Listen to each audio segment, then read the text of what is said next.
Oke,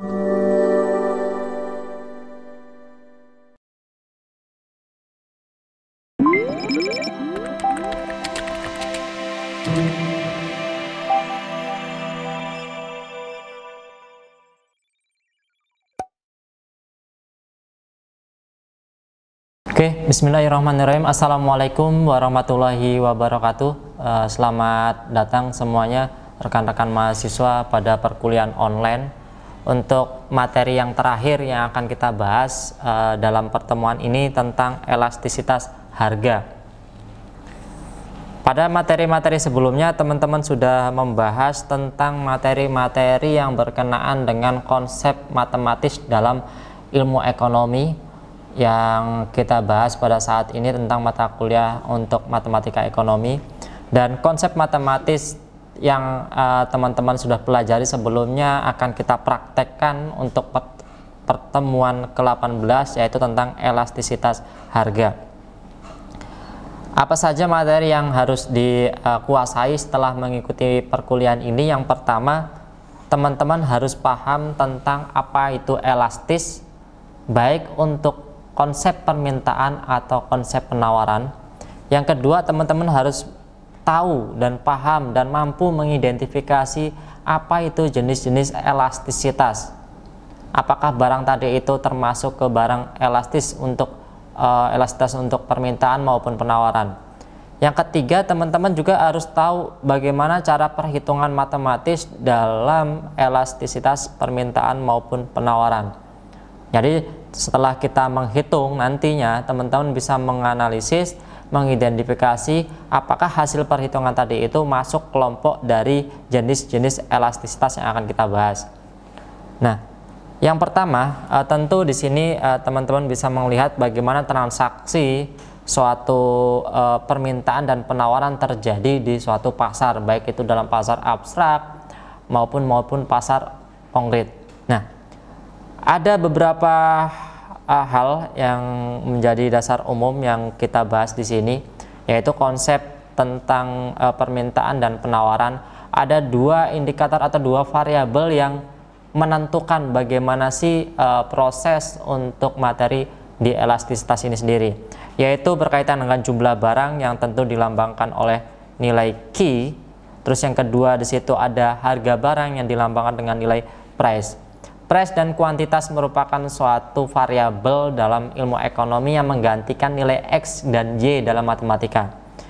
Dua hal ini berkenaan dengan jumlah barang dan harga barang itu akan menentukan bagaimana nanti untuk perumusan persamaan linearnya dalam matematika ekonomi di situ sendiri. Nah, setelah itu kita juga harus paham tentang elastisitas permintaan dan penawaran. Dua materi yang Bapak gabungkan di sini maksudnya apa? Untuk kita bisa membandingkan bahwa seperti apa elastisitas permintaan dan elastisitas penawaran. Kalau kita berbicara materi dasar, elastisitas permintaan itu dilambangkan oleh dengan ID atau elastisitas untuk demand, untuk permintaan, maupun di situ ada ES atau elastisitas supply. Demand dan supply ini bagian dari materi kita yang berkenaan dengan permintaan dan penawaran, nama lain dari permintaan dan penawaran. Nah, itu kalau kita berbicara tentang untuk variabel berkenaan dengan lambang elastisitas demand atau elastisitas permintaan maupun penawaran. Nah, dalam konsep elastisitas permintaan penawaran, teman-teman harus paham ini, elastisitas itu apa. Nanti kita kaitkan dengan permintaan dan penawaran. Jadi kalau kita berbicara di beberapa buku referensi yang mengatakan tentang elastisitas itu berkaitan dengan kata dasarnya, di situ ada elastis kelenturan. Kalau di buku lain itu berkenaan dengan derajat kepekaan. Derajat kepekaan akibat apa? Di situ berhubungan dengan price dan kuantitas. Berapa sih jumlah barang yang akan diminta atau ditawarkan akibat daripada perubahan harga. Makanya di sini di elastisitas permintaan itu cuma ada dua variabel. Yang pertama itu berkaitan dengan harga, yang kedua berkaitan dengan produk. Jumlah produk yang ditawarkan karena perubahan dari harga produk. Jadi price dan kuantitas ini menentukan bagaimana nanti materi ini atau definisi atau istilah dari elastisitas permintaan dan penawaran. Jadi kalau kita melihat ada dampak daripada perubahan harga terhadap jumlah barang yang diminta atau ditawarkan. Jadi konsep elastisitas permintaan dan penawaran itu sama. Cuma kalau di dalam elastisitas permintaan itu berapa jumlah barang yang diminta akibat perubahan harga. Kalau penawaran, berapa jumlah barang yang ditawarkan akibat perubahan harga. Tetap kuantitas dan price, barang dan harga itu menentukan bagaimana elastisitas atau jenisnya nanti. Cuma yang membedakan bagaimana sih kita memposisikan diri. Kalau permintaan kita diposisikan sebagai pembeli, orang yang meminta. Kalau penawaran itu kita sebagai penjual atau orang yang menawarkan. Itu saja. Berarti kalau kita berbicara tentang elastisitas permintaan, kita memposisikan diri sebagai siapa, maupun elastisitas penawaran kita memposisikan diri sebagai siapa. Jangan sampai kita berbicara tentang elastisitas permintaan tapi kita membahasnya dalam posisi saya sendiri itu sebagai penjual. Itu konsep yang berbeda gitu. Oke. Nah, selanjutnya di sini ada jenis-jenis elastisitas. Konsep permintaan dan penawaran untuk jenis-jenis elastisitasnya itu sama, berkaitan dengan kurang dari di sini ada nilai mutlaknya di sini, terus ada jenis untuk berkenaan dengan jenis elastisitasnya di situ. Kalau kurang dari satu di situ ada barang inelastis, tergolong barang inelastis. Kalau sama dengan satu barang uniter. Kalau lebih dari satu itu barang elastis. Kalau sama dengan 0 itu barang inelastis sempurna. Kalau tak terhingga itu inelastis sempurna. Kalau untuk 0 itu inelastis sempurna, kalau tak terhingga itu elastis sempurna. Teman-teman sudah belajar di mata kuliah untuk pengantar ilmu ekonomi itu berkenaan dengan konsep elastisitas permintaan dan penawaran, dan teman-teman sudah tahu di situ barang-barang apa sih yang tergolong dalam inelastis, uniter, elastis, elastis sempurna maupun inelastis sempurna. Di situ ada produk-produk tertentu yang dimasukkan ke dalam jenis elastis ini. Penawaran pun sama, konsep untuk nilai koefisiennya itu sama, untuk penamaannya pun sama di situ. Jadi kenapa Bapak di sini Bapak gabungkan, karena konsepnya sama, cuma bedanya di sini kita berbicara tentang demand, di sini kita berbicara tentang supply.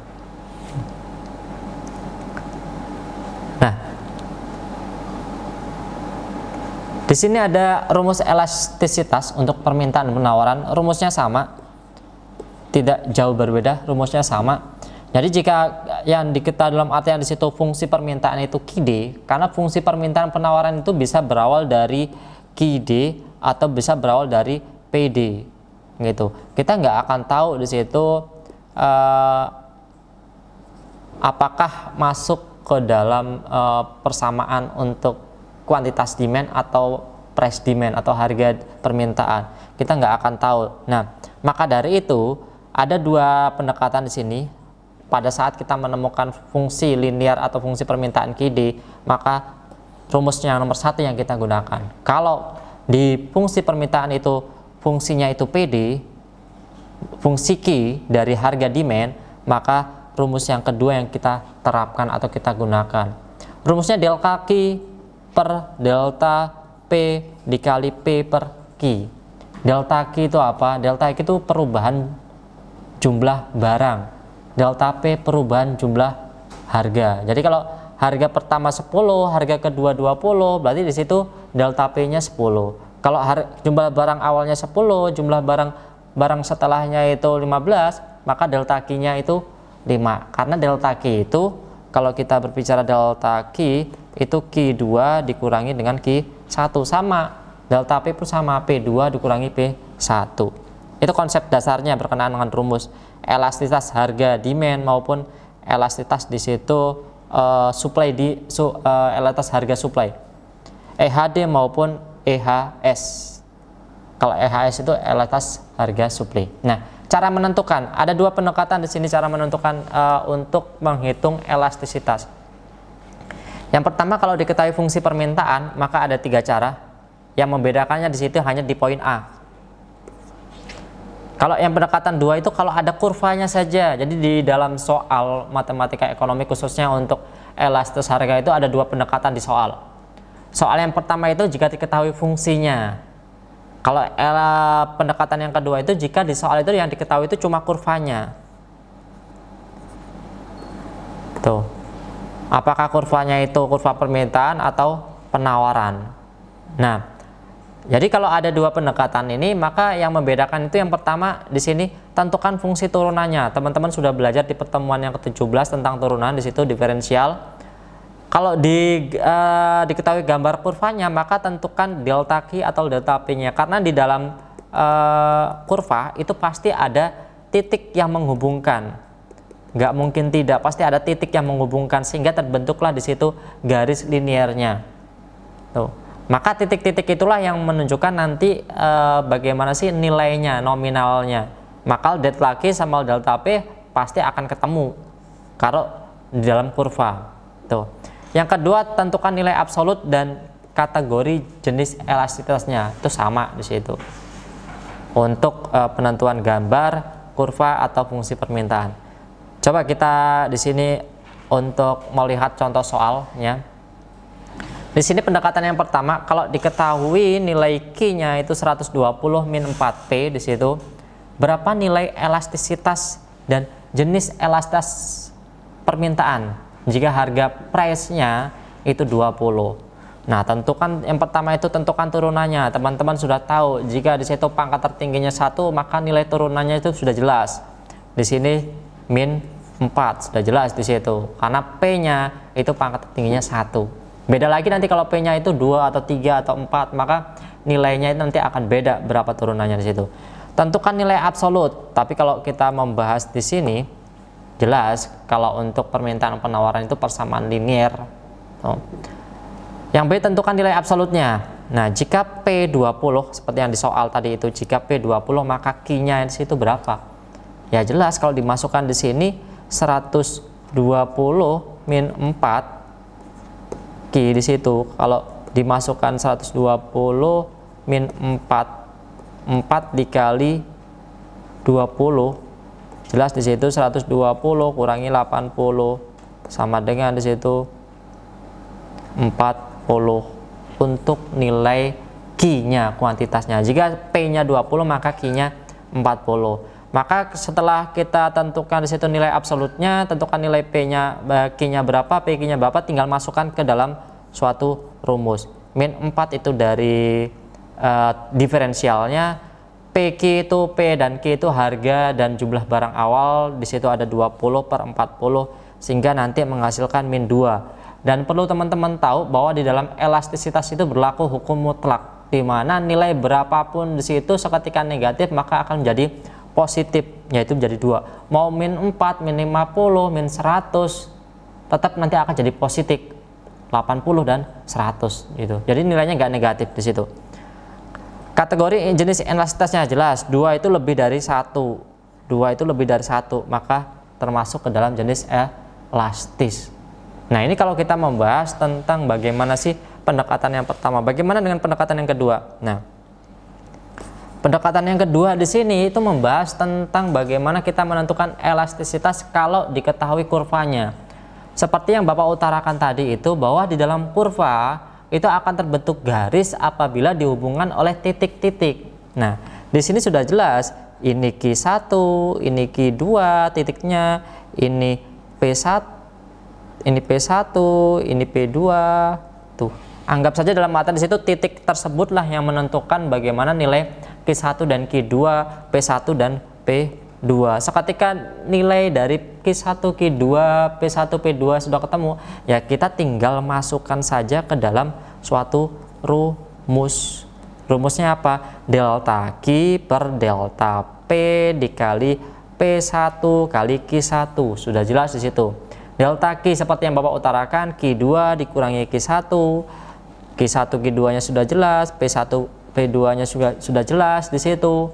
Maka P2-nya P2 kurangi P1 min 10, tinggal masukkan di sini 20 min 10 dikali 30 per 10 di situ. maka nanti tinggal min 2 kali 3 min 6. Di sini juga akan berlaku hukum mutlak, nilainya 6. Itu sederhana dalam artian matematis untuk materi elastis permintaan dan penawaran. Tinggal kita yang terakhir tentukan jenis elastisitasnya. Karena nilai 6 itu lebih dari 1, maka tergolong jenis barang elastis. Nah, kalau kurang dari 1, 0,5, 0,6, 0,9 itu inelastis karena kurang dari 1 gitu. Nah, itulah bagaimana cara kita menentukan tentang jenis elastisitas. Tentu dengan kita bisa memahami apa itu elastisitas permintaan penawaran, kita memahami jenis-jenis elastisitas. Kalau lebih dari 1 koefisien elastisitasnya itu namanya apa?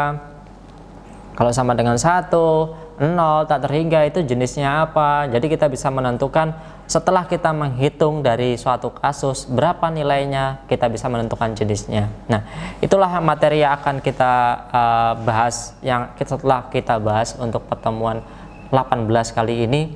Semoga dengan adanya materi ini, pemaparan materi ini akan memberikan suatu pengetahuan baru, wawasan baru untuk teman-teman. Tapi pada intinya teruslah mengeksplor diri, teruslah mengembangkan diri dengan membaca referensi-referensi yang berkaitan dengan ekonomi, khususnya di situ elastisitas. Oke, terima kasih untuk hari ini. Semoga bermanfaat. Bapak Eri, wassalamualaikum warahmatullahi wabarakatuh.